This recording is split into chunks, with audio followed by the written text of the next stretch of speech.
या सत श्री अकाल साਰਿਆਂ ਨੂੰ। I hope you guys are doing absolutely good. ठीक है, मेरा नाम मनिंदर है एंड ਆਪਾਂ ਇੱਥੇ ਡ੍ਰੀਮ ਆਈਏਐਸ ਤੇ ਉਡਾਨ ਇੰਸਟੀਚਿਊਟ ਵੱਲੋਂ ਤੁਹਾਡੇ ਸਾਹਮਣੇ ਜਿਹੜੇ ਹੈ ਕਰੰਟ ਅਫੇਅਰਸ ਡਿਸਕਸ ਕਰ ਰਹੇ ਹਾਂ ਪਿਛਲੇ 1 ਸਾਲ ਦੇ।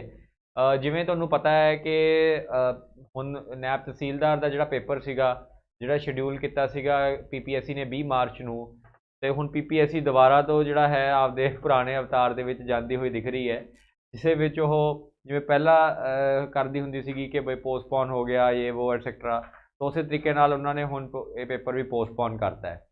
ਹੁਣ ਪੋਸਟਪੋਨ ਕਰਕੇ ਇੱਕ ਸਭ ਤੋਂ ਵੱਡੀ ਪ੍ਰੋਬਲਮ ਇਹ ਕ੍ਰੀਏਟ ਕਰਤੀ ਹੈ ਕਿ ਇਹ ਨਹੀਂ ਦੱਸਿਆ ਕਿ ਕਦੋਂ ਪੋਸਟਪੋਨ ਕੀਤਾ ਹੈ, ਐਂਡ ਨਾ ਹੀ ਇਹ ਦੱਸਿਆ ਕਿ ਪੋਸਟਪੋਨ ਕਰਨ ਦਾ ਕਾਰਨ ਕੀ ਹੈ ਨਾ। ਅਨਅਵੋਇਡੇਬਲ ਕੌਨਸੀਕੁਐਂਸਿਸ ਲਿਖ ਕੇ ਹੈ ਨਾ ਉਹਨਾਂ ਨੇ ਪੋਸਟਪੋਨ ਕਰਤਾ ਐਗਜ਼ਾਮ ਨੂੰ।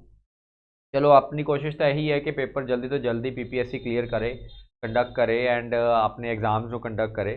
लेकिन डेफिनेटली पेपर तो होना ही है ना। ये नहीं है कि पेपर होएगा नहीं। कई बच्चे कहते कि साढ़े सर 3000 रुपया फस गया, हुण असीं की करिए, 3000 रुपया पीपीएससी को वापस करे साडा जिहड़ा सी है ना भरिया सी फॉर्म। तो लेकिन मैं तुहानूं एक स्टूडेंट्स गल दस देना कि पेपर तो होना ही है। वो कुछ पोलिटिकल मुद्दे होंदे है, कुछ ब्यूरोक्रेटिक हर्डल्स होंदे है, ਜਿਹਦੇ ਕਰਕੇ ਪੇਪਰ ਜਿਹੜਾ ਹੈ ਇਹ ਹੈ ਨਾ ਜੋ ਹੈ ਕੰਡਕਟ ਨਹੀਂ ਕਰਦੀ। ਜਿਵੇਂ ਸਾਡਾ ਵੀ ਐਗਜ਼ਾਮ ਦੇ ਵਿੱਚ ਬੜੀ ਦਿੱਕਤ ਆਈ ਸੀਗੀ, ਲੇਕਿਨ ਇਹਨਾਂ ਨੇ ਫਿਰ ਅਲਟੀਮੇਟਲੀ ਲੈ ਹੀ ਲਿਆ ਸੀ ਪੇਪਰ, ਐਂਡ ਪੀਸੀਐਸ ਦਾ ਪੇਪਰ ਹੋਇਆ ਹੀ ਹੈ, ਤਾਂ ਨੈਬ ਤਹਿਸੀਲਦਾਰ ਦਾ ਵੀ ਪੇਪਰ ਹੋਏਗਾ ਹੀ। ਅੱਛਾ ਖਿਡਾਰੀ ਉਹ ਹੁੰਦਾ ਹੈ ਜੋ ਇਹਨਾਂ ਗੱਲਾਂ ਦੇ ਵਿੱਚ ਨਹੀਂ ਆਉਂਦਾ ਐਂਡ ਆਪਣੀ ਤਿਆਰੀ ਦੇ ਉੱਪਰ ਫੋਕਸ ਕਰਦਾ ਹੈ। ਠੀਕ ਹੈ ਨਾ, ਅੱਛਾ ਸਟੂਡੈਂਟ ਵੀ ਉਹੀ ਹੁੰਦਾ ਹੈ। ਤਾਂ ਇਸ ਕਰਕੇ ਆਪਾਂ ਅੱਛਾ ਸਟੂਡੈਂਟ ਬਣ ਕੇ ਜੋ ਹੈ ਕੰਮ ਕਰਨਾ ਹੈ, ਐਂਡ ਡੈਫੀਨੇਟਲੀ ਪੇਪਰ ਦੀ ਤਿਆਰੀ ਆਪਾਂ ਉੱਦਾਂ ਹੀ ਕੰਟੀਨਿਊ ਰੱਖਣੀ ਹੈ ਜਿਵੇਂ ਆਪਾਂ ਪਹਿਲਾਂ ਕਰ ਰਹੇ ਸੀਗੇ। चलो जी हुण आप स्टार्ट करते हैं। अपने पिछले वारी आप दिसंबर के करंट अफेयर्स किए थे, जो मैं नवंबर के स्किप कर गया सीगा सम फॉर सम टेक्निकल रीजनस। तो अज आप नवंबर 2021 के करंट अफेयर्स डिस्कस करांगे एंड उस तो बाद फिर आप जनवरी 2021 के करंट अफेयर्स डिस्कस करांगे। जिन्नी लेट पेपर होंदा जाएगा उन्ने ही तुहाडे करंट अफेयर्स जिहड़े आ वो है ना वधदे जाणगे। तो तुसीं देखो कि इस तो बाद जिहड़े करंट अफेयर्स होणगे वो तुहाडे फर्दर एग्जाम्स दे वाले करंट अफेयर्स आ जाएंगे, मतलब फर्दर मंथ के करंट अफेयर्स आ जाएंगे। तो without wasting any more time आप स्टार्ट करते हैं। तो सब तो पहला जो न्यूज़ तुहाडे कोल आ रही है that is coming from economy of India, and इन्होंने एक न्यूज़ के पूछा है कि एक स्वामी फंड है, एक स्वामी फंड है, ठीक है, स्वामी फंड, ये फंड दा फंड मैनेजर कौन है। तो क्वेश्चन पूछा है कि स्वामी फंड दा फंड मैनेजर कौन है। तो पहला तो आप समझते हैं स्टूडेंट्स स्वामी फंड की है, फंड मैनेजर की होंगे है, वो सारी चीज़ आप समझते हैं। पहला तो देखो अपने देश के तुहानूं पता है कि सब तो वड्डी one of the most important problem, ठीक है, ये हैगी है कि लोगों को घर नहीं हैगे, है ना। इन्ने लोग है जिहड़े अज रेंट ते रह रहे, या तो अपने घर च नहीं रह रहे, या फिर बहुत लोग है जिहड़े डेस्टीट्यूट है। डेस्टीट्यूट का मतलब है कि बहुत लोग यह जी जिन्होंने कोले ना तो रेंट ते रहन वास्ते घर है, तो ना ही उन्होंने कोले अपना कोई घर हैगा।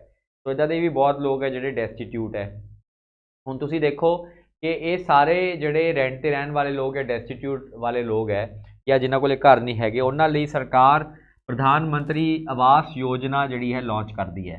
प्रधानमंत्री आवास योजना दे विच चीप घर है ना, कैपिटल सबसिडी मतलब वगैरह दी जाती है ताकि गरीब बंदे नूं इस देश दे विच घर मिले, एंड शहरां दे विच घर च रहन वास्ते लोकां नूं रहन वास्ते घर होण, छत होवे उन्हां दे उपर। तो एक स्कीम हैगी है सरकार दी, सेंटर गवर्नमेंट की प्रधानमंत्री आवास योजना। ਹੁਣ ਇਹ ਸਕੀਮ ਦੇ ਅੰਡਰ ਕੀ ਹੈ ਕਿ ਕੁਛ ਇੱਦਾਂ ਦੇ ਘਰ ਸੀਗੇ ਜਿਨ੍ਹਾਂ ਦੇ ਵਿੱਚ ਹੈ ਨਾ, ਮਤਲਬ ਰੇਰਾ ਇੱਕ ਬਹੁਤ ਇੰਪੋਰਟੈਂਟ ਆਰਗੇਨਾਈਜੇਸ਼ਨ ਹੈ, ਰੇਰਾ ਜਿਹੜੀ ਰੀਅਲ ਐਸਟੇਟ ਰੈਗੂਲੇਟਰੀ ਅਥਾਰਟੀ ਹੈ। तो ਕਈ ਘਰ ਨਾ ਰੇਰਾ ਤੋਂ ਅਪਰੂਵ ਕੀਤੇ ਗਏ ਸੀਗੇ, ਐਂਡ ਇਹ ਘਰ ਗਰੀਬ ਲੋਕਾਂ ਲਈ ਬਣੇ ਸੀਗੇ, ਲੇਕਿਨ ਅਲਟੀਮੇਟਲੀ ਇਹਨਾਂ ਘਰਾਂ ਦੇ ਵਿੱਚ ਫੰਡਿੰਗ ਜਿਹੜੀ ਰੁਕ ਗਈ ਸੀਗੀ। ਜਿਵੇਂ ਸਪੋਜ਼ ਕਰੋ ਕਿ ਕੋਈ ਪ੍ਰੋਜੈਕਟ ਹੈਗਾ ਹੈ ਨਾ, ਕੋਈ ਪ੍ਰੋਜੈਕਟ ਮੈਨੇਜਰ ਹੈ ਜਿਹੜਾ ਕਿ ਪ੍ਰੋਜੈਕਟ ਕਰਦਾ ਪਿਆ ਹੈ, ਡਿਵੈਲਪਰ ਹੈ ਕੋਈ, ਐਂਡ ਉਹ ਇੱਦਾਂ ਦੇ ਗਰੀਬ ਲੋਕਾਂ ਲਈ ਘਰ ਬਣਾ ਰਿਹਾ ਅੰਡਰ ਦਾ ਪ੍ਰਧਾਨ ਮੰਤਰੀ ਆਵਾਸ ਯੋਜਨਾ। तो प्रधानमंत्री आवास योजना तो पैसे चक के उन्हें इदा दे पूअर लोगों लई घर बनाने की एक प्रोजेक्ट स्टार्ट किया, लेकिन वो प्रोजेक्ट 50% ही कंप्लीट होया, एंड उस तो बाद जो 50% वो प्रोजेक्ट नहीं होया बिकॉज फंड की शॉर्टेज होगी। तो फंड की शॉर्टेज होने करके वो घर नहीं बने, जो घर नहीं बननगे तो लोगों को घर मिलूगा किवें प्रधानमंत्री आवास योजना दे विच। तो सरकार ने कहा कि एक फंड क्रिएट किया जाए, स्वामी fund, it will be like a mutual fund, and इस फंड के विचों पैसा जिहड़ा जो भी पैसा जाएगा इस फंड के विचों वो सारा उन्होंने प्रोजैक्ट्स नूं दिता जाए जिहड़े प्रोजैक्ट्स दे विच जो है पैसे की किल्लत करके, पैसे की शॉर्टेज करके घर जिहड़ा है अगे नहीं बन पा रहा। So this is a very basic idea, and इस पूरे फंड नूं मैनेज करने वास्ते जिहड़ी SBI कैपिटल है, एक स्टेट बैंक ऑफ इंडिया की आपकी एक सबसिडरी है ਜੋ ਕਿ ਮਿਊਚੁਅਲ ਫੰਡ ਦੇ ਬਿਜ਼ਨਸ ਦੇ ਵਿੱਚ ਕੰਮ ਕਰਦੀ ਹੈ। तो म्यूचुअल फंड के बिजनेस से काम करती है। म्यूचुअल फंड तुहानूं पता है कि एक इहो जिहा फंड हुंदा जिहदे विच इन्वेस्टमेंट्स नूं पूल किया जाता है ताकि वध तो वध रिटर्न है ना, वध तो वध रिटर्न जिहड़े आ इन्वेस्टर नूं दिता जाए। तो हुण SBI कैप जिहड़ी है ये SBI कैपिटल इदां दा एक म्यूचुअल फंड मैनेजर है जिन्हों ये जिम्मेवारी दी गई है कि तुसीं जो है इस फंड नूं जो है मैनेज करोगे। तो बेसिकली ये स्वामी फंड किस परपज़ लई यूज़ होएगा, इहदे विच जिहड़े पैसे होणगे सो दैट जिहड़े रेरा वालों ऑथोराइज्ड प्रोजेक्ट्स है जिहड़े फंड्स करके रुके हुए हैं एंड गरीब लोगों को घर नहीं मिल पा रहा तो उन्होंने सारे लिए ये पैसा जिहड़ा है दिता जाएगा। आई होप ये तुहानूं समझ में आ गया what is exactly this topic. अगली न्यूज़ से चलते हैं। So answer to this question is B, SBI capital. SBI capital is the right answer. जिवें मैं तुहानूं दस्सिया कि इहदा फुल फॉर्म भी देख लो, स्वामी दा special window for affordable and mid income housing स्वामी, ठीक है। सो स्पेशल विंडो है ये for affordable and mid housing. Next news से चलते हैं। देखो स्टूडेंट, क्वेश्चन पूछा है कि रिसेंटली एक टेस्ट फायरिंग की गई है, टेस्ट फायरिंग की गई है एक सरफेस टू सरफेस मिसाइल दी। तुसी दसो कि सरफेस टू सरफेस मिसाइल जिहड़ा अक्टूबर या नवंबर के महीने टेस्ट फायर किया सक्सैसफुली किया, तो वो सरफेस टू सरफेस मिसाइल किहड़ा है, इसका आंसर है अग्नि 5। अग्नि 5 इज द राइट आंसर। देखो स्टूडेंट्स, थोड़ा सा मिसाइल सिस्टम्स बारे देखते हैं इंडिया के। देखो मिसाइल सिस्टम जिहड़े इंडिया के विच हैगे है उन्होंने डेवलप करने पिछे एक बहुत इंपॉर्टेंट प्रोग्राम है, उसका नाम है इंटीग्रेटेड मिसाइल डेवलपमेंट प्रोग्राम। ये जिहड़ा प्रोग्राम है ये डॉक्टर कलाम जिहड़े सीगे अपने देश के है ना राष्ट्रपति भी रहे हैं डॉक्टर कलाम, एंड तुहानूं पता है कि इन्होंने मिसाइल मैन ऑफ इंडिया भी कहा जाता है। इन्हां दे अंडर ये पूरा प्रोग्राम बैक इन जो DRDO के चेयरमैन सीगे 1980s दे विच ये प्रोग्राम नूं उन्होंने ऑथराइज किया सीगा। बड़ा ही इंपॉर्टेंट है ये प्रोग्राम नूं उन्होंने ऑथराइज किया एंड ये इन्होंने कहा कि इंडिया दे विच हर टाइप का मिसाइल होना चाहिए। तो इंडियन गवर्नमेंट को हर टाइप का मिसाइल सिस्टम होना चाहिए। जिन्ने भी मिसाइल दुनिया दे विच है हर प्रकार का मिसाइल इंडिया दे विच इंडियन डिफेंस दे विच होना चाहिए। हर प्रकार की मिसाइल की अगर मैं गल करा तो मेरे को बड़े वर्जनस है। मेरे को है ना क्रूज मिसाइल भी होना चाहिए, यानी कि यह मिसाइल जिहदी है ना ट्रैजेक्टरी मैं मैन्यूवर कर सका। मेरे को बलिस्टिक मिसाइल भी होना चाहिए, यानी कि जिहदी ट्रैजेक्टरी मैं डिफाइन कर सका। मेरे को वो भी मिसाइल होना चाहिए जिहदी वेलोसिटी है ना साउंड की वेलोसिटी के बराबर जाए या उस तो घट जाए या फिर उस तो वध जाए। मेरे को वो भी मिसाइल होना चाहिए जिहड़ा सरफेस टू एयर टारगेट में हिट कर सके या फिर surface to surface target hit कर सके या even surface to sub surface target यानी कि सबमरीन लॉन्च भी हो सके। तो मेरे को वो भी मिसाइल होने चाहिए। मेरे को एयर बेस मिसाइल भी होने चाहिए कि मैं हवा तो छड्डदा तो सरफेस में अटैक करदा। मतलब जिन्ना भी परमुटेशन कॉम्बीनेशंस है मेरे को वो मिसाइल्स मेरे देश के होने चाहिए अगर डिफेंस नूं स्ट्रोंग करना है इंडिया के। तो इंडिया के डिफेंस नूं स्ट्रोंग करने वास्ते I really need to have all kinds of missiles in the world, ठीक है। तो ये लॉन्च किया सीगा डॉक्टर कलाम साहब ने एंड डॉक्टर कलाम साहब ने उस ही प्रोसैस दे विच कहा कि इदा के मिसाइल भी होने चाहिए जिन्हों की रेंज जी है इंडिया के रेंज का मतलब है कितने जाके हिट करेगा 10 किलोमीटर तो लैके 5000 किलोमीटर्स तक की रेंज होनी चाहिए है, मतलब इंटर कॉन्टीनेंटल भी होना चाहिए। एंड इदा के मिसाइल्स लई इन्होंने कहा कि अग्नि मिसाइल्स जोड़े होंगे, अग्नि मिसाइल्स जोड़े होंगे उन्होंने आप high range long range missiles की कैटेगरी के पावांगे। तो यदा आंसर की है अग्नि 5 जिहड़ा कि इंटर कॉन्टीनेंटल बलिस्टिक मिसाइल है एंड इसकी रेंज 5000 किलोमीटर्स है एंड ये न्यूक्लीयर वॉरहेड भी लग सकता है। एंड ये मिसाइल जिहड़ा है बलिस्टिक है यानी कि इसकी ट्रैजेक्टरी डिफाइंड है एंड तुसी चेंज नहीं कर सकते after it is fired. 5000 kilometre nuclear power है एंड मल्टीपल वॉरहेड्स की भी ऑप्शन जिहड़े विच एग्जिस्ट करती है। तो ज़्यादा भी वॉरहेड की ऑप्शन जी एग्जिस्ट करती है। तो आंसर क्या हो जाएगा बी अग्नि 5। तो this is the ballistic missile. Ballistic missile का मैं तुहानूं दस्सिया है कि बलिस्टिक मिसाइल एक बार जो तुसीं फायर कर देने हो, एक बार जो तुसीं फायर कर देने उस तो बाद इसकी ट्रैजेक्टरी जी चेंज नहीं हो सकती। इसकी ट्रैजेक्टरी जी फाइनली जाके टारगेट को हिट करेगी। On the other hand cruise missile के विच की हुंदा है ट्रैजेक्टरी नूं तुसीं मैन्यूवर कर सकते हो, you can change the trajectory. अगे चलते हैं आप। हाँ जी, बंगबंधु संबद्ध केंद्र एक किहड़ी सिटी दे विच इनॉगरेट किया गया है। तो इदां दे क्वेश्चन जिहड़े हुंदे ना कई बार क्वेश्चन आपां नूं नहीं भी पता हुंदे लेकिन आपां उहदी लैंगुएज तो अंडरस्टैंड कर सकते हैं कि किस चीज़ नूं रैफर कर रहा है। तो जिवें बंगबंधु संबद्ध केंद्र संवाद या बंगबंधु ये शब्द जिहड़े थोड़े बंगाली लगते हैं। तो अगर बंगाली होणगे तो कैलकटा का इसदा राइट आंसर होएगा। तो तुसीं देखो ਬੇਸਿਕਲੀ ਮੈਂ ਤੁਹਾਨੂੰ ਦੱਸ ਦਿੰਦਾ ਬੰਗ ਬੰਧੂ ਕਿਹਨੂੰ ਕਿਹਾ ਜਾਂਦਾ ਹੈ। ਤੁਸੀਂ ਬੰਗਲਾਦੇਸ਼ ਦਾ ਨਾਮ ਸੁਣਿਆ? ਬੰਗਲਾਦੇਸ਼ ਦਾ ਨਾਮ ਕਿਹਨੇ ਨਹੀਂ ਸੁਣਿਆ, ਇਹ ਬਹੁਤ ਇੰਪੋਰਟੈਂਟ ਨੇਬਰ ਕੰਟਰੀ ਆ ਆਪਣੇ ਦੇਸ਼ ਦੀ। ਬੰਗਲਾਦੇਸ਼ ਨੂੰ 1971 ਦੇ ਵਿੱਚ ਜਿਹੜਾ ਹੈ ਆਜ਼ਾਦ ਕਰਵਾਇਆ ਗਿਆ ਸੀਗਾ ਬਾਈ ਇੰਦਰਾ ਗਾਂਧੀ, ਜਦੋਂ ਇੱਕ ਇੰਡੀਆ ਪਾਕਿਸਤਾਨ ਵਾਰ ਹੁੰਦੀ ਹੈ। ਲੇਕਿਨ ਇਸ ਪੂਰੀ ਆਜ਼ਾਦੀ ਦੀ ਜੰਗ ਦੇ ਵਿੱਚ ਇੱਕ ਬੰਗਲਾਦੇਸ਼ ਦੇ ਬਹੁਤ ਫੇਮਸ ਜੋ ਹੈ ਲੀਡਰ ਸੀਗੇ ਜਿਨ੍ਹਾਂ ਨੇ ਲੀਡ ਕੀਤੀ ਸੀ ਮੂਵਮੈਂਟ ਅਗੇਂਸਟ ਪਾਕਿਸਤਾਨ, ਉਹਦਾ ਨਾਮ ਸੀਗਾ ਸ਼ੇਖ ਮੁਜੀਬੁਰ ਰਹਿਮਾਨ। ਬਹੁਤ ਇੰਪੋਰਟੈਂਟ ਹੈ। ਇਨਫੈਕਟ ਜਿਵੇਂ ਗਾਂਧੀ ਨੂੰ India the father of the nation ਕਿਹਾ ਜਾਂਦਾ ਹੈ, ਉਵੇਂ ਸ਼ੇਖ ਮੁਜੀਬੁਰ ਰਹਿਮਾਨ ਨੂੰ father of the nation Bangladesh ਕਿਹਾ ਜਾਂਦਾ ਹੈ। ਇਹਨਾਂ ਦੀ ਬੇਟੀ ਜਿਹੜੀ ਹੈ ਉਹ ਇਸ ਟਾਈਮ ਤੇ ਬੰਗਲਾਦੇਸ਼ ਦੀ ਪ੍ਰਾਈਮ ਮਿਨਿਸਟਰ ਵੀ ਹੈ, ਸ਼ੇਖ ਹਸੀਨਾ। ਤਾਂ ਬੜਾ ਇੰਪੋਰਟੈਂਟ ਹੈ ਸ਼ੇਖ ਮੁਜੀਬੁਰ ਰਹਿਮਾਨ ਜੋ ਫਾਦਰ ਆਫ ਬੰਗਲਾਦੇਸ਼ ਹੈਗੇ ਹੈ।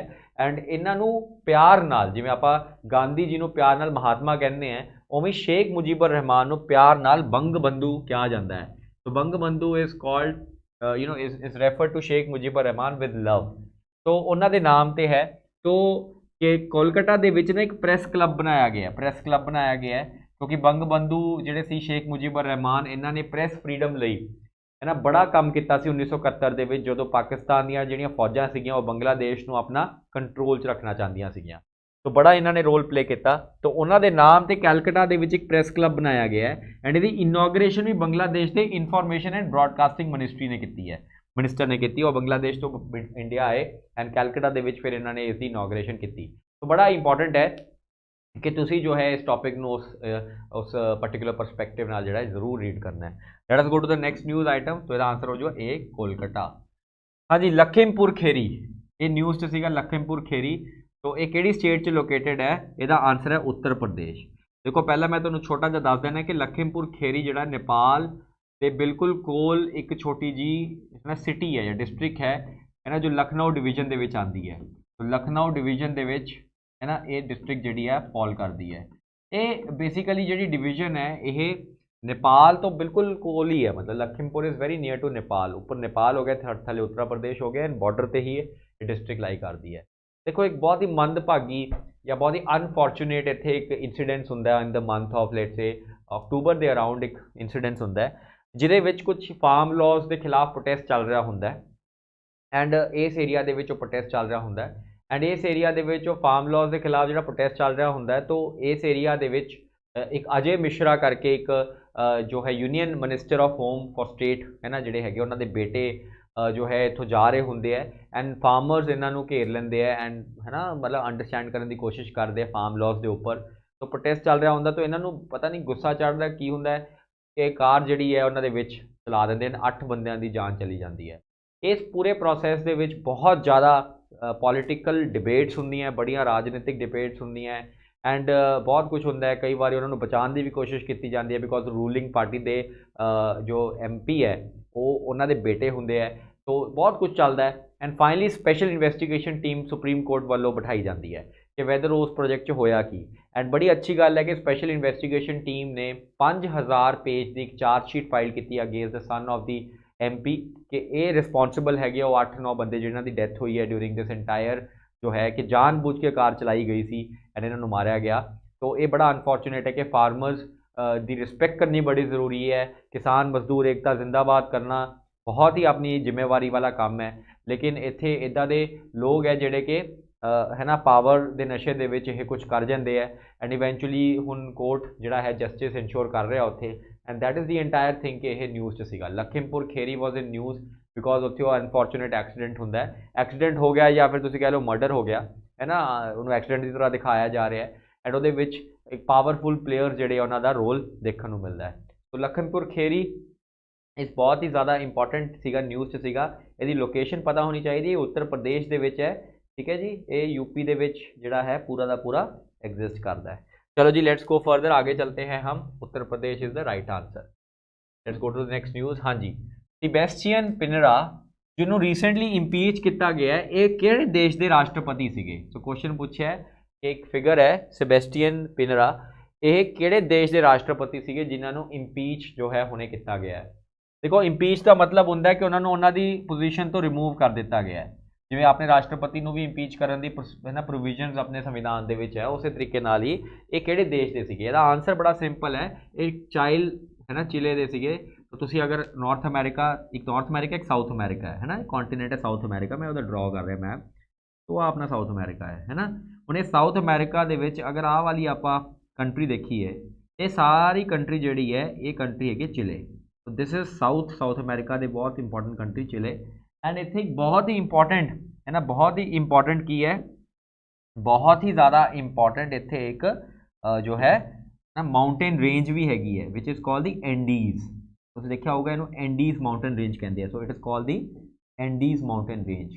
तो बड़ी ही इंपॉर्टेंट माउंटेन रेंज एंडीज भी इस ते एग्जिस्ट करती है। चिले की कैपिटल जिहड़ी है, कैपिटल हैगी उहदा नाम है सैंटियागो। तो ये भी याद रखना है आपां, सैंटियागो इहदी कैपिटल है।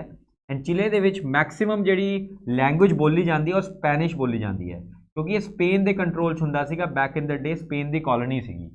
And it is also very famous for tourism and वो सारे पर्पज लिए बड़ी फेमस है। लेकिन अनफॉर्चुनेटली ਜਿਹੜੇ ਇਹਨਾਂ ਦੇ ਰਾਸ਼ਟਰਪਤੀ ਸੀਗੇ ਉਹਨਾਂ ਦਾ ਇੱਕ ਨਾਮ ਆ ਗਿਆ ਸੀਗਾ ਇਨ ਪੈਂਡੋਰਾ ਬਾਕਸ। ਠੀਕ ਹੈ, तो एक ਪੈਂਡੋਰਾ करके ना, ਪੈਂਡੋਰਾ करके एक ਸਕੈਮ ਹੋਇਆ ਸੀਗਾ। ਬੇਸਿਕਲੀ ਇਹ ਸਕੈਮ ਮੈਂ ਤੁਹਾਨੂੰ ਥੋੜਾ ਦੱਸਦਾ। ਇਹ ਸਕੈਮ ਹੈਗਾ ਕਿ ਦੇਖੋ ਦੁਨੀਆ ਦੇ ਵਿੱਚ ਬਹੁਤ ਜ਼ਿਆਦਾ ਕਾਲਾ ਪੈਸਾ ਜਨਰੇਟ ਕੀਤਾ ਜਾਂਦਾ ਹੈ ਨਾ। ਐਂਡ ਇਹ ਬਹੁਤ ਜ਼ਿਆਦਾ ਕਾਲਾ ਪੈਸਾ ਜਿਹੜੀ ਐਡਜਸਟਮੈਂਟ ਹੁੰਦੀ ਹੈ ਇਹਦੀ ਟੈਕਸ ਹੈਵਨਸ 'ਚ ਐਡਜਸਟਮੈਂਟ ਹੁੰਦੀ ਹੈ ਇਹਦੀ। टैक्स हैवन्स का मतलब है यह जे देश जोड़े ज़्यादा पुछते नहीं है कि तुसी पैसा कित्थे जनरेट किया, किवें जनरेट किया, बस तुसी उन्हां देशों च पैसा ले आने हो एंड वो देश जोड़े तुहाडे पैसे अपने कोल रख लेंदे हैं। पेंडोरा स्कैम मतलब बेसिकली पेंडोरा पेपर सी जिन्होंने हाईलाइट किया, उस पेंडोरा पेपर से इस बंदे का नाम आ गया सी। देखो कितना वधिया देश है कि जो इन्हां दे पॉलिटिशियंस का नाम आ जाता है। सो ये बेसिकली चाहते हैं कि साढ़े पॉलिटिशियंस नूं जो रिमूव किया जाए एंड फाइनली इन्होंने इंपीच किया गया बिकॉज इन्हों का नाम उस काले पैसे की इन्वेस्टिगेशन के आ चुकिया सीगा। तो इस करके न्यूज़ च सीगे। तो याद रखना है पूरा का पूरा टॉपिक कि क्यों जो है न्यूज़ दे विच सीगे दिस पर्टिकुलर परसनैलिटी एंड ये चिले के राष्ट्रपति सीगे। जिवें मैं दस्सिया कि ही इज़ द गाय जिन्हां दे खिलाफ पेंडोरा पेपर्स दे विच नाम जिहड़ा आ चुकिया सी। अच्छा, केड़ी स्टेट है इंडिया दी जिन्हें एंटी ओपन बर्निंग कैंपेन चलाया है? देखो महीना है नवंबर का है ना, एंड तुहानूं पता है इस टाइम ते बहुत ज़्यादा पोल्यूशन जिहड़ा है देखने को मिलता है। एंड कित्थे देखने को मिलता है? एक अपने देश की राजधानी new Delhi they which. New Delhi is a है ना पोल्यूशन बहुत ही ज़्यादा देखने को मिलता है इस एरिया दे विच, क्योंकि न्यू दिल्ली की जोग्राफी, न्यू दिल्ली की क्लाइमेट, दिल्ली की इंडस्ट्री, दिल्ली की इकोनॉमी सारे इकट्ठे मिलके दिल्ली को पोल्यूट कर देंगे हैं। ਇਹਦੇ ਵਿੱਚ एक बहुत बड़ा रीजन पंजाब हरियाणा ਦੇ ਵਿੱਚ ਹੁੰਦੀ ਹੋਈ ਜਿਹੜੀ स्टबल बर्निंग ਉਹ भी फैक्टर हो जाता है। ਇਹਦੇ ਵਿੱਚ ਹੋਰ भी बड़े रीजनस है कि दिल्ली 'ਚ ਇੰਨਾ पोल्यूशन क्यों ਹੁੰਦਾ है। तो दिल्ली की ਜਿਹੜੀ सरकार ਸੀ उन्होंने डिसाइड किया कि ਆਪਾਂ एक महीने का 1 मंथ का नो बर्निंग कैंपेन करांगे कि बई जिथे भी कोई बर्निंग हो रही है, कई बार अग लगा देंगे लोग किसी चीज़ को है ना, किसी प्लास्टिक में अग लगाती, किसी कूड़े में अग लगाती, तो वो सारी वेस्ट में अग लगाना ये पूरी प्रोहिबिट होएगी इस महीने के विच, ताकि जिन्ना घट तो घट पोल्यूशन किया जा सके उन्ना आपां करिए। तो इसका आंसर क्या हो जाऊगा? Delhi. Delhi is the right answer. चलो जी नेक्स्ट न्यूज़ से चलते हैं आप। नेक्स्ट न्यूज़ है EGCA। EGCA जी है EGCA यह बेसिकली किन्ने लॉन्च की है? क्वेश्चन पूछा EGCA किन्ने लॉन्च है ना, has been launch by director general of civil aviation, लेकिन किहड़े टेक्निकल मेजर कंपनी नाल मिल के यह पूरा लॉन्च किया है? देखो सिविल एविएशन समझो पहला, what is director general of civil aviation. हुण देखो स्टूडेंट्स तुहानूं पता है कि अपने देश दे विच है ना एयरलाइन सैक्टर बड़ा इंपॉर्टेंट सैक्टर है ना। एयरलाइन सैक्टर दे विच बहुत कुछ हुंदा है, जिवें एयरलाइन सैक्टर दे विच कंपनीज़ काम करदियां है ना। ये कंपनीज़ जिहड़े है फाइनली की करदे है, ये बहुत ज़्यादा प्लेन्स वगैरह जिहड़े एरोप्लेन्स वगैरह इन्हों परचेज करते हैं, फिर प्लेन्स परचेज करके उन्होंने पूरी पूरी ऑपरेशन करते हैं। फिर ये कंपनीज़ की करते हैं अल्टीमेटली पायलट्स भी है ना, जो पायलट्स को हायर करते हैं। फिर ये पायलट्स लाइसेंस होना चाहिए इन्होंने पायलट्स को, ताकि ये मतलब उड़ा सकन है ना, दे कैन फ्लाई। तो ये सारी चीज़ा है। एंड फाइनली तुसीं देखो कि होर बहुत कुछ चलता है। ये सारा काम जिहड़ा हैगा अज बहुत डिफरेंट पोर्टल्स से हो रहा है। हुण इस पूरे सारे काम नूं एक सेंट्रलाइज पोर्टल नाल कनैक्ट करना बड़ा जरूरी है। एंड इस चीज़ के परस्पैक्टिव नाल एक इलैक्ट्रॉनिक ना general of civil aviation EGCA launch की गई है।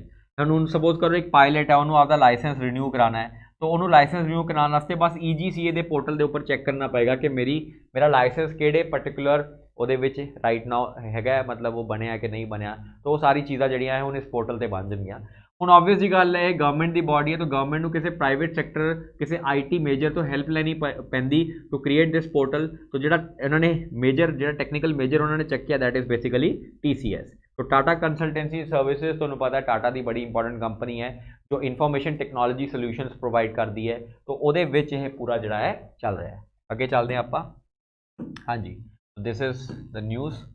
मनु वर्ना एक नवी वैरायटी ऑफ क्रॉप है जो रिलीज़ की गई सी रिसेंटली, न्यूज़ च सीगा मनु वर्ना, ठीक है। तो ये राइस की वैरायटी है, एक अपनी चावल की वैरायटी है एंड केरला दे विच इहनूं ग्रो किया जाता है। केरला दे विच देखो ये वैरायटी ऑफ राइस जी है रिसेंटली रिलीज़ की गई सी एंड क्या गया सीगा कि जिथे वैटलैंड्स है, जिथे वैटलैंड एरिया है उत्थे राइस की वैरायटी बहुत अच्छी चल सकती है। वैटलैंड का बेसिक मतलब होंदा है कि वह लैंड जिहड़ी है ना पानी ते जमीन के विचकार का जिहड़ा है सिस्टम होवे, जिवें तुसीं देखो दलदल है, जिवें उन्होंने वैटलैंड कहते हैं, पौंड है वो वैटलैंड हो जाता है, एस्टरीज है ना, बैक वाटर्स है, सारे वैटलैंड की डेफिनेशन चाहते हैं। इन्हां वैटलैंड्स च अगर तुसीं अच्छी राइस ग्रो करना चाहते हो तो एक बड़ी अच्छी वैरायटी साइंटिस्ट ने बनाई सी मनु वर्ना, लेकिन बड़ा अनफॉर्चुनेट है कि राइस के उपर ना फंगल इन्फेक्शन हो जाती है। किहड़ी इन्फेक्शन हो जाती है सर? फंगल इन्फेक्शन हो जाती है। बैक्टीरिया भी अटैक कर सकता है, पेस्ट भी अटैक कर सकता है राइस के उपर, तो फंगस भी अटैक कर सकती है। जिवें तुसीं देखिया होगा बॉल वॉर्म अटैक करता है जनरली, है ना, किस ते अटैक करता बॉल वॉर्म अटैक करता है कॉटन के उपर, तो इदा करके इनू प्रिवेंट करने वास्ते बीटी कॉटन बनाया गया। जिवें तुसीं देखिया होगा चिट्टी मक्खी का अटैक हो जाता है, तो इस तरीके नाल फंगल इन्फेक्शन होंदी है जिन्होंने कहते बड़ा फेमस फंगल इन्फेक्शन होंदी है, इन्हू कहते राइस, देख लो राइस ब्लास्ट। राइस ब्लास्ट एक बहुत फेमस फंगल इन्फेक्शन है जो अपनी चावलों के देखने को मिलती है सर। हुण इस राइस ब्लास्ट जिहड़ी हैगी है ये इस पर्टिकुलर वैरायटी ऑफ राइस नूं बहुत ज़्यादा टारगेट किया उन्हें, एंड उत्थे बेचारे फार्मर्स जिन्होंने बहुत जमीनों के उपर आपकी वैरायटी ऑफ राइस ग्रो की हुई सी, उन्हों की सारी ही राइस डैमेज हो गई, सरकार वालों हले तक कोई कॉम्पनसेशन नहीं आई। तो इस करके न्यूज़ च सीगा कि किहड़ी राइस वैरायटी है जिन्होंने हुणे रिसेंटली फंगल इन्फेक्शन ने टारगेट किया है। तो the answer to this question is A rice. अगे चलते हैं आप, यस वेरी सिंपल है। वो राइस है बेचारी मनभागी जिन्हों का इन्ना बुरा हाल होया एंड है ना उन्होंने विच ये सारा इफेक्ट होया। Let's go further. हाँ जी, इंडियाज भदला सोलर पार्क, ठीक है, the largest solar park is located in which state. देखो हमारा देश जो है वो सोलर एनर्जी के ऊपर बहुत ज़्यादा फोकस करता पे है, सोलर एनर्जी के ऊपर बहुत फोकस करता पे है, सन की ऊर्जा के उपर बहुत फोकस करता पे। देखो सन की ऊर्जा बड़ी जरूरी है अगर आप क्लाइमेट चेंज की प्रॉब्लम के नाल इंडिया की एनर्जी प्रॉब्लम को सॉल्व करना है। तो solar power can solve two problems, पहला अपनी जिहड़े विश्व क्लाइमेट चेंज हो रहा है दुनिया के उन्होंने, एंड दूसरा कि अपना जिहड़ा एनर्जी प्रॉब्लम है कि लोगों के घर च बिजली नहीं है उन्होंने पहुँचाना है। तो वो लिए आप बहुत वड्डे तरीके नाल सोलर एनर्जी के उपर गवर्नमेंट ऑफ इंडिया फोकस कर रही है। कोशिश ये चल रही है कि एटलीस्ट 100 मेगावाट है ना, 100 gigawatt 100 gigawatt of solar energy potential आप लगाइए इंडिया के 100 गीगावाट ऑफ पोटेंशियल से पहुँचे, इन्हों अगे बढ़ाइए। एंड तुसीं देखिया होगा इंडिया ने एक इंटरनेशनल सोलर अलायंस भी स्टार्ट किया जो पैरिस एग्रीमेंट होया सी, एंड गुड़गांव के विच हैडक्वार्टर्स भी बनाया। तो इंडिया ने उस कंटैक्स दे विच कि 100 गीगावाट सोलर एनर्जी प्रोड्यूस करने वास्ते आपाने डिफरेंट प्रोजेक्ट्स करते पे है, स्पैशली उन्होंने एरियाज दे विच जिथे ना बैरन लैंड है लेकिन सूरज की बड़ी ज़्यादा आपां नूं मतलब काफ़ी सूरज देखने को मिलता है। राजस्थान का जोधपुर एरिया है, तो मैं एक बार राजस्थान तो दिखाता मैप दिखाता। तो आ देखो इंडिया का मैप मैं बना रहा, सिर्फ नॉर्थ पार्ट बना रहा मैं इंडिया का, इदा करके आप बनाया आए करके, है ना। तो ये आ अपना पंजाब हो गया, ठीक है, दूसरा पंजाब, आ पूरा जिहड़ा है अपना राजस्थान हो गया। हुण राजस्थान का ध्यान नाल सुनना है, जिहड़ा वैसटर्न राजस्थान है आ वाला एरिया ये काफ़ी ज़्यादा थार डेजर्ट है, ये थार डेजर्ट है, एंड इस थार डेजर्ट दे विच इस थार डेजर्ट दे विच जोधपुर एक बहुत फेमस सिटी है, सुनिया होगा तुसी। जोधपुर सिटी दे विच कोई है ना कोई 14,000 एकड़ दे विच, पंजाबी बंदियां नूं एकड़ घट समझ आंदा, किला ज़्यादा समझ आंदा है ना, 14,000 किलियां दे विच इन्हां ने 2200 प्लस मेगावाट का एक प्रोजेक्ट लॉन्च किया है, जो कला इंडिया का नहीं कला इंडिया का नहीं वर्ल्ड का सब तो वड्डा सोलर पार्क की गल चलती पई है। 2200 मेगावाट का 14,000 एकड़ दे विच यह पूरा लॉन्च किया। Can you imagine this? तो इन्ना वड्डा प्रोजेक्ट कला इंडिया का नहीं वर्ल्ड का सब तो लार्जेस्ट प्रोजेक्ट है ये, एंड वर्ल्ड का सब तो लार्जेस्ट प्रोजेक्ट है ये, एंड इसका नाम है भदला सोलर पार्क। तो ये प्लीज़ तुसी देखना है, कमिशनिंग हो रही है, ऑलमोस्ट 115 मेगावाट तक कमीशन हो भी चुका है, यानी कि 115 मेगावाट तक बिजली इन्हें प्रोड्यूस करनी भी शुरू करती है। तो बहुत ही ज़्यादा इंपॉर्टेंट न्यूज़ है। राजस्थान ਦੇ ਵਿੱਚ ਆ ਦੇਖੀ ਰਹੇ ਹੋ ਤੁਸੀਂ फोटोग्राफ देखो, भदला सोलर पार्क, मतलब it is like an awesome thing है ना, मतलब बहुत ही ਵੱਡਾ एक सोलर पार्क ਜਿਹੜਾ ਹੈ ਕ੍ਰੀਏਟ ਕਰਨ ਦੀ ਗੱਲ ਜਿਹੜੀ ਚੱਲਦੀ ਪਈ ਹੈ। ਅੱਛਾ, ਇੱਕ ਨੈਸ਼ਨਲ ਅਚੀਵਮੈਂਟ ਸਰਵੇ ਹੁੰਦਾ ਹੈ। ਦੇਖੋ ਆਪਣੇ ਦੇਸ਼ ਦੇ ਵਿੱਚ ਐਜੂਕੇਸ਼ਨ ਦਾ ਤਾਂ ਬਹੁਤ ਹੀ ਬੁਰਾ ਹਾਲ ਹੈ ਨਾ, ਇਹ ਸਭ ਨੂੰ ਪਤਾ ਹੈ।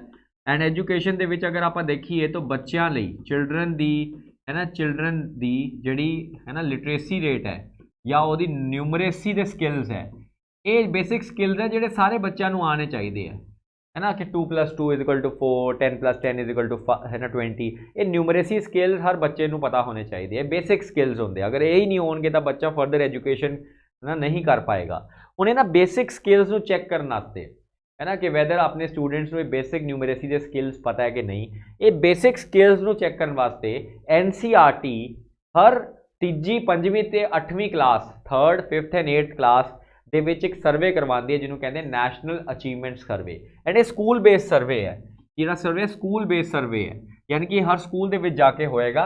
ਐਂਡ ਇੱਕ ਇੰਟਰਨੈਟ ਯਾਨੀ ਕਿ ਪੋਰਟਲ ਦੇ ਥਰੂ ਇਹ ਸਰਵੇ ਕੰਡਕਟ ਕੀਤਾ ਜਾਏਗਾ ਟੂ ਚੈੱਕ ਵੈਦਰ ਉਹ ਸਕੂਲ ਦੇ ਵਿੱਚ ਬੱਚਿਆਂ ਦੀ ਫਾਊਂਡੇਸ਼ਨਲ ਲਿਟਰੇਸੀ ਦੇ ਉੱਪਰ ਫੋਕਸ ਕੀਤਾ ਜਾ ਰਿਹਾ ਕਿ ਨਹੀਂ ਜਾ ਰਿਹਾ। ਐਂਡ ਇਹ ਸਰਵੇ ਜਿਹੜਾ ਹੈ ਉਹ ਹਰ ਵਾਰੀ 3 ਸਾਲ ਐਵਰੀ 3 ਈਅਰਸ ਰਿਪੀਟ ਹੋਏਗਾ, ਯਾਨੀ ਕਿ ਲਾਸਟ ਸਰਵੇ 2017 ਦੇ ਵਿੱਚ ਹੋਇਆ ਸੀਗਾ ਐਂਡ ਇਹ ਹੋਣਾ ਸੀ 2020 ਦੇ ਵਿੱਚ, ਲੇਕਿਨ ਡਿਊ ਟੂ ਕੋਵਿਡ ਨਹੀਂ ਹੋ ਪਾਇਆ ਕਿਉਂਕਿ ਬੱਚੇ ਸਕੂਲਾਂ 'ਚ ਹੀ ਨਹੀਂ ਸੀਗੇ। ਤਾਂ ਫਿਰ ਇਹਨਾਂ ਨੇ ਕਿਹਾ ਕਿ 2021 'ਚ ਕਰ ਲੈਣੇ ਹੈ। ਤਾਂ ਫਾਈਨਲੀ 2021 ਦੇ ਵਿੱਚ ਸਰਵੇ ਜਿਹੜਾ ਹੈ ਕੰਪਲੀਟ ਕੀਤਾ ਗਿਆ। तो ये काफ़ी इन्फॉर्मेशन मिलती है जो गवर्नमेंट यूज़ कर सकती है in order to define their education policy and definitely bring laws, ताकि अपने देश का जिहड़ा भविख है विच इज़ आर स्टूडेंट्स उन्हां दी फाउंडेशनल लिटरेसी के उपर फोकस किया जाए। हाँ जी, the clean green village week ये एस्टैबलिश की है किहड़ी स्कीम के अंडर? इसका आंसर है नरेगा। देखो पिंडां दे विच भी बहुत ज़्यादा गंदगी वधदी जा रही है, गारबेज की बड़ी प्रॉब्लम आ रही है, फिर उत्थे ओपन डेफिकेशन तो बंद हो गई है, लेकिन again sewerage solid waste management की बड़ी इशू है। तो ये सारे इशूज़ सॉल्व करने वास्ते सोक पिट्स लगाए जा रहे हैं। सोक पिट्स की बहुत ज़्यादा है ना सपोर्ट है। फिर गारबेज मैनेजमेंट लिए भी काफ़ी ज़्यादा काम चल रहा है। हुण इन्हां सारे सोक पिट्स एंड गारबेज मैनेजमेंट लिए जो कंस्ट्रक्शन चल रही है वो मनरेगा के अंडर, जो इंडिया की बड़ी इंपॉर्टेंट स्कीम है national rural employment guarantee act जो 2005 पास किया गया सी, नरेगा के अंडर ये सारे सोक पिट्स ਲਈ ਲੋਕਾਂ ਨੂੰ ਨੌਕਰੀਆਂ ਦਿੱਤੀਆਂ ਜਾ ਰਹੀਆਂ। तो इस करके इन्होंने किया है कि एक हफ्ता सैलीब्रेट करते जिथे मैक्सीमम सोक पिट्स क्रिएट करांगे एंड नरेगा के अंडर नौकरियां भी जनरेट करांगे। सो द आंसर क्या हो जाएगा? NREGA is the important answer. तो आ सारा ये आ जाता है। अच्छा है ना, ये क्वेश्चन आया हुआ अपने को, ठीक है, की कहते हैं, एक सेकेंड खड़ो कि केड़ी है ना, ये आप ऑलरेडी पहला भी देखा सी कि investor and protection fund authority केड़ी मिनिस्ट्री के अंडर है? इसका आंसर है मिनिस्ट्री ऑफ कॉरपोरेट अफेयर्स।